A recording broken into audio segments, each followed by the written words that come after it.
Friends नमस्कार। आपका कल्याण wellness में एक बार फिर बहुत बहुत स्वागत है। आज हम एक बहुत ही इम्पॉर्टेंट टॉपिक पे वीडियो बनाने जा रहे हैं, अस्थमा। ये आजकल बहुत फैलता जा रहा है, जैसे पोल्यूशन और अब चेंज ऑफ वेदर। छोटे छोटे बच्चों को अस्थमा की प्रॉब्लम है, बड़े लोगों को भी है, कई बुज़ुर्गों को है। अस्थमा के जो सिम्टम्स हैं उनको ब्रीदिंग करने में थोड़ी दिक्कत आती है। जो विंड पाइप्स है उसमें इन्फ्लामेशन आ जाती है, उनको प्रॉपर ऑक्सीजन नहीं जाती लंग्स में, जिसकी वजह से एक तो वो थके थके से रहते हैं, उनकी बॉडी जो है पूरी ग्रोथ प्रॉपर नहीं हो पाती। तो आज हम इसके ऊपर देखेंगे कौन सी योग मुद्राएं जो काम में आएंगी। एक तो इसमें काम में आएगी सबसे पहले अस्थमा मुद्रा, इसको मैं बना के दिखाता हूँ आपको, बहुत सिंपल है। दूसरी इसमें मुद्रा काम में आएगी अपान मुद्रा।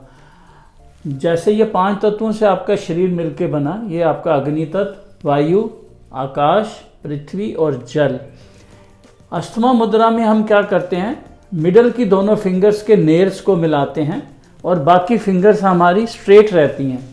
इसको आप 5 से 10 बार, दिन में 5 बार बनाएं इस मुद्रा को, आपको इसके वंडरफुल रिजल्ट्स मिलेंगे। इसका नाम ही अस्थमा मुद्रा है। दूसरी मुद्रा जो इसमें काम में आएगी, अपान मुद्रा। अपान मुद्रा जैसे इसके नाम से विदित है, यह हमारे जो वेस्ट हैं, टॉक्सिन्स, उसको रिमूव करेगी बॉडी से। इसको बनाना बहुत आसान है। मिडल की 2 फिंगर्स को हम थंब से हल्का सा टच करेंगे, जैसे चिड़िया की बीक होती है। इस मुद्रा को आप इमीडिएट आफ्टर मील्स बना सकते हैं। आपके सारे टॉक्सिन्स को, ये गैसेस को बॉडी से रिमूव करेगी। बाकी कोई भी जो दूसरी मुद्राएं हैं वो हमें खाना खाने के आधा घंटा बाद बनानी चाहिए। एक अस्थमा में एक इमोशंस भी बहुत काम में आती है। कई लोग अपने एनवायरनमेंट से बहुत सफोकेटेड फील करते हैं।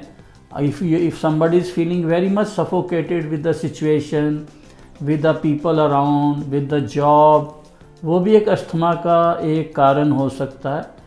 दूसरा कारण, कई पेरेंट्स अपने बच्चों का बहुत ओवर केयरिंग होते हैं, मतलब वो बच्चों को फ्री छोड़ते ही नहीं, उनको सारा दिन उनको मॉनिटर करते रहते हैं। हमें हर रिलेशनशिप में we have to give a space जो है वो देनी रिलेशनशिप में बहुत ज़रूरी है।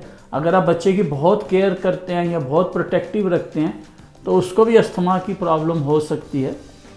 तो आजकल जैसे ये बीमारी फैल रही है, अब ज़्यादा से ज़्यादा लोगों को शेयर करें, जिससे बहुत से लोगों का इससे फ़ायदा हो सके, और अपने मित्रों को, फ्रेंड्स को, सबको इसके बारे में बताएं।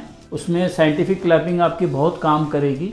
आप सुबह शाम 5-10 मिनट कर सकते हैं, जिससे आपकी पूरी बॉडी एक्टिव रहेगी एक्यूप्रेशर द्वारा। आशा करता हूँ ये वीडियो आपको पसंद आई होगी। आप बेल आइकन को दबाएं, मेरे YouTube चैनल को सब्सक्राइब करें। आप हमेशा हंसते खेलते रहें, स्वस्थ रहें। नमस्कार।